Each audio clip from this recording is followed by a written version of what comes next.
Hello, everyone. My name is Rodney Gross, a sophomore kinesiology major from Baltimore, Maryland. I would like to first thank Dr. Earl Lewis for the opportunity to receive extra credit and also to do this assignment and reflect on the men and women who have walked this campus and made such a large impact in this world. So without further ado, we can get into it. At number one, we have Robert Hall, named after Dr. Joseph T. Robert, the very first president of Morehouse College. At number two, we have Graves Hall, named after the second president, Samuel T. Graves. Under him, the college expanded the curriculum from 5 to 8 years to provide more education for students and increase the number of instructors from 3 to 7. That may seem small, but just remember that, Morehouse had to start somewhere. Number three, Sale Hall, named after George Sale, the third president. And under him, the college became a liberal arts college and was renamed the Atlanta Baptist College. At number four, we have Hope Hall, named after John Hope, the very first African-American president of Morehouse College. He may not look like an African-American man, but he was one. Number five, Archer Hall, named after Dr. Samuel H. Archer, the fifth president of Morehouse College. Dr. Archer was the president who selected the colors for the school, maroon and white. At number six, we have Dr. Benjamin Elijah Mays, the sixth president of Morehouse College. Dr. Mays was a teacher, mentor, preacher, you name it, that's what he was. He was also Dr. Martin Luther King's mentor. And Dr. King referred to him as a spiritual mentor and an intellectual father. At number seven, we have Gloucester Hall, named after Dr. Hugh M. Gloucester, the seventh president of Morehouse College. Gloucester helped to establish the Morehouse School of Medicine and the dual degree engineering program, where Morehouse College is partnered with University of Michigan, University of Boston, and Georgia Tech University. The Massey Leadership Center is number eight. It's named after the ninth president, Walter E. Massey, class of 1958, who was a former director of National Science Foundation. At number nine, we have the Massey Executive Conference Center, named after Shirley Ann Massey. She served as the First Lady of Morehouse College from 1995 to 2007. And she was the president of the Morehouse Auxiliary, which is a building that dedicates time to providing service for students with disabilities.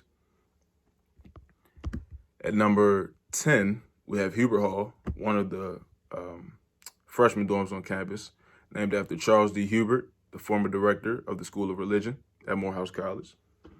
Number 11, Purdue Hall, named after Wiley A. Purdue, class of 1957. Purdue was the former vice president of business affairs and served as an administrator for Morehouse College for 32 years. At number 12, we have Hopps Tech Tower, named after John H. Hopps, class of 1958. This man was a high-ranking Department of Defense official who had a long career in research. He worked with high-performance fiber optic components and laser technology. Coming in at number 13, we have Charles E. Merrill Jr., the former chairman of the Morehouse Board of Trustees. He was also an advocate for the education of African Americans. He funded the Merrill Scholars Program to provide study abroad opportunities for Morehouse students. Number 14, we have the Danforth Chapel, named after William H. Danforth, the founder of the Ralston Purina Company, an animal feed company. He made a grant to the college for the construction of this chapel, and this is where numerous Spell House couples get married. Number 15, we have Brazil Hall, named after Brailsford R. Brazil, who was the Dean of Men and Director of Economics and Business Department at Morehouse College. He's also an alum, class of 1927. At number 16, we have Forbes Arena, named after Franklin L. Forbes, a former minor league baseball player and football and basketball coach who served 3 stints as the Morehouse football head coach from 1932 to 1949. At number 17, we have the Kilgore Campus Center / Hall, named after Morehouse alum, Reverend Thomas Kilgore Jr., class of 1935, who helped to organize the 1963 March on Washington. Coming in at number 18, we have the latest dorm on campus, the best dorm on campus, Du Bois Hall, named after W.E.B. Du Bois, who was a sociologist, a socialist, and an activist. He was also one of the founders of the National Association for the Advancement of Colored People, the NAACP, and the first African American to earn a PhD from Harvard University. At 19, we have the Douglass Resource Center, named after the one and only Frederick Douglass, a prominent abolitionist who escaped slavery and taught himself to read and write. At number 20, we have White Hall, named after Reverend William Jefferson White, the founder of Morehouse College.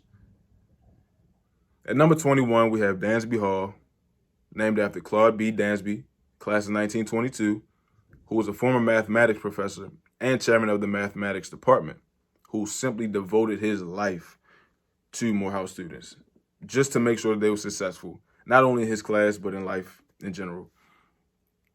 At 22, we have Brawley Hall, named after James P. Brawley, the former president of Clark College, now known as Clark Atlanta University. He also wrote a book on the college called The Clark College Legacy, An Interpretive History of Relevant Education, 1869 to 1975. At 23, we have Wheeler Hall, named after John H. Wheeler, who's also a Morehouse alum. He's class of 1929. He was a prominent bank executive, civil rights leader, and businessman. He worked his way up the ranks at the bank known as Mechanics and Farmers Bank to become its president, and he also held a White House position. At 24, we have King Chapel, named after the one and only Dr. Martin Luther King Jr. Dr. King is Morehouse class of 1948, I think he's Morehouse's most famous alumnus. And we all know that he devoted his life to civil rights, and he's the one who gave the famous "I Have a Dream" speech. At 25, we have the Davidson House, named after alumnus Robert C. Davidson Jr., class of 1967. Davidson, he was the former chairman and CEO of Service Protection Industries, a paint manufacturing company, which grew to be the largest manufacturing company owned by a black man in California. At number 26, we have the Moss Suites, named after Reverend Otis Moss Jr., class of 1956, a prominent theologian, pastor, and civic leader. He held pastoral positions at many churches in the South. Just to name two, he was a pastor at Mount Olive Baptist Church in LaGrange, Georgia, and Providence Baptist Church in Atlanta. Coming in at number 27, the name of the man is in the name of the building. The Ray Charles Performing Arts Center, more commonly known as BLHAC. We all know who Ray Charles is. He was a soul music pioneer who took control of the airwaves in 1950. At 28, we have Robinson Hall, which is the academic wing of BLHAC, and it's named after Ray Charles' mother, Aretha Robinson. At 29, we have B.T. Harvey Stadium, which is named after Burrell Towns Harvey, the most successful athletic coach in Morehouse history. Tied into 29 is 30, which is the Edwin C. Moses track, named after Edwin C. Moses, class of 1978. Edwin C. Moses is one of the, if not the greatest, hurdlers in track history, and I have the pleasure of saying that I met this man. Being a part of Morehouse's track program and being a part of Morehouse, period, is really what drew us closer together. Edwin C. Moses makes many visits to campus regularly, just to stay a part of the brotherhood and show us that, he's just because he's famous doesn't mean he's too good for us. So I really appreciate that. At 31, we have my second favorite spot on campus, Shivers Dining Hall, just because I love to eat. I love to eat. And it's named after Walter R. Shivers, who was a former sociology professor at the college. At 32, we have Nabrit Matt McBay. Now, this name comes from three names of three different men, but I only have two of them. I have Nabrit and McBay. So Nabrit comes from James M. Nabrit Jr., class of 1923, who was a civil rights lawyer who pushed for voting rights and school desegregation. He was also a Howard University president and a United Nations deputy ambassador. I don't have information on McBay. Now, I looked for it. I didn't find it. But I do have information on McBay. So Henry McBay is a graduate of Atlanta University, who was an award-winning chemist who helped many HBCU students obtain their doctorates. And he was also the chairman of the Morehouse College Chemistry Department. At 33, we have the National Obelisk, which is dedicated to Howard Thurman, who was Morehouse College's 1923 valedictorian. He was a professor and director of spiritual life at the college from 1928 to 1931. He was an author, poet, theologian, and so much more. It was him and John Hope who came up with the quote, "Over the heads of students, Morehouse College holds a crown that they are challenged to grow tall enough to wear." So to all my men of Morehouse, we are still growing tall enough to wear those crowns that Morehouse provides. And at 34, we have the Ellison Infirmary, named after James B. Ellison, Sr., who was a physician at the college in 1954. He was a member of the Historical Doctors Committee on Implementation, who helped to desegregate all of the hospitals in America, including Grady Hospital, which is a few minutes away from campus in Atlanta, Georgia. On to the part of the assignment where I have to profile one alumnus in addition to Dr. Martin Luther King and briefly explain his impact on the world. And that man is Maynard Jackson, class of 1956. Maynard Jackson graduated from high school at the age of 14 and graduated from Morehouse College at the age of 18, an age where many of us, like myself, start our journeys at Morehouse. He graduated with his degree in political science and history. Jackson was Atlanta's first African-American mayor, making him the first African-American mayor of a major southern city. He implemented affirmative action to improve hiring practices. He mitigated police brutality by reforming the Atlanta Police Department. And he also secured Atlanta as the site for the 1996 Olympics. Now on to, I'd say, my favorite part of the project, and that is connecting with 3 men of Morehouse who aren't enrolled in this course and 2 to 3 Morehouse men. So I'll start with the Morehouse men. One is Ashley B. Stewart, class of 2003.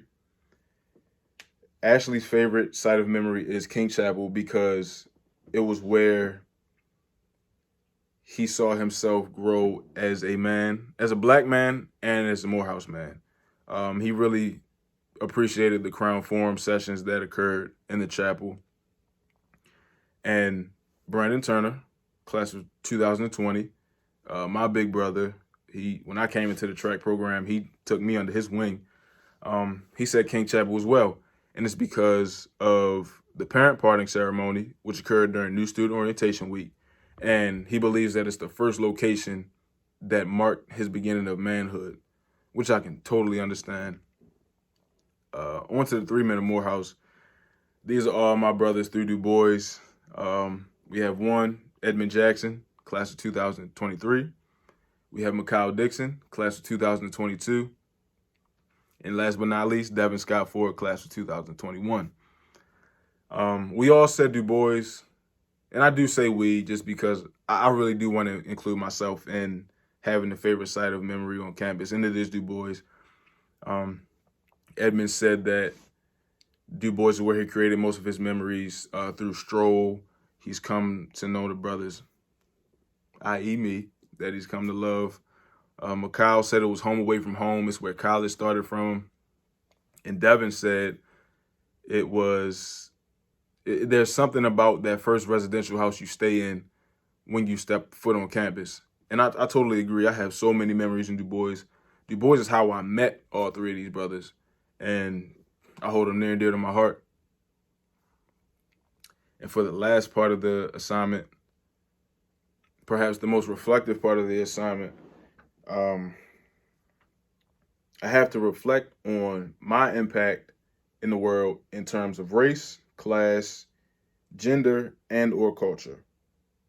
And I would say I'm definitely making history simply by wearing this shirt and being a part of this brotherhood. Morehouse College, we are history makers. And just to be a part of it is simply amazing. I'll definitely have some stories once I become a Morehouse man, excuse me. So in terms of race, I am definitely making an impact by changing the narrative of the black man. So many times we're portrayed as thugs, predators, hooligans, criminals, whatever you want to call us. But when you talk to me or you get to know me, you can't put me in that category. Simply because I refuse to fulfill the negative stereotype of a black man. In terms of class, I come from a working middle class family. Nothing comes easy, you know. So I just want people to know a little bit about me. Is one, I wouldn't be going to Morehouse if it wasn't for my academic scholarship and my athletic scholarship. So the academic scholarship wasn't going to get me here alone. So I had to put in extra work to get the athletic. So it doesn't matter where you come from, you know, what class, lower, middle, or upper. Some work has to be put in to get to any point that you want to be in life. I wanted to be at Morehouse, so I put in the work to be at Morehouse.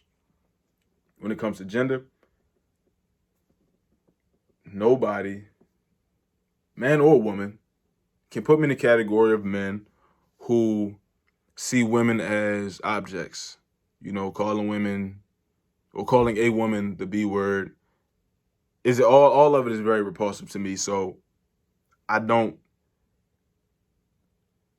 display those behaviors because it's not in my character. So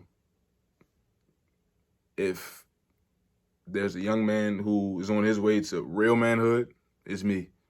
I take care of my responsibilities, take care of the ones I love, and I show respect to any and everyone who deserves it. When it comes to the culture, I would have to say that by me being a unique black man and a part of Morehouse College, I add to the culture of black people and the HBCU culture. Or I'll just say the culture of black people because that HBCU culture falls into it. We as a people are so diverse. That's all I had to say is we're so diverse. My mind was blown when I came to Morehouse because not only was I at Morehouse College, but I was in the AUC, the Atlanta University Center. And you just see black people from all over the country, all over the world, different backgrounds, different upbringings. And I would just say that's how I'm making my impact right now in the culture, just by me being unique. So Dr. Earl Lewis, I really appreciate you for giving me the opportunity to make this video, because I felt like the video would really allow you and the class to know what's on my mind, because I speak my mind. So thank you for this opportunity. I really hope you enjoyed the video. Thank you for watching.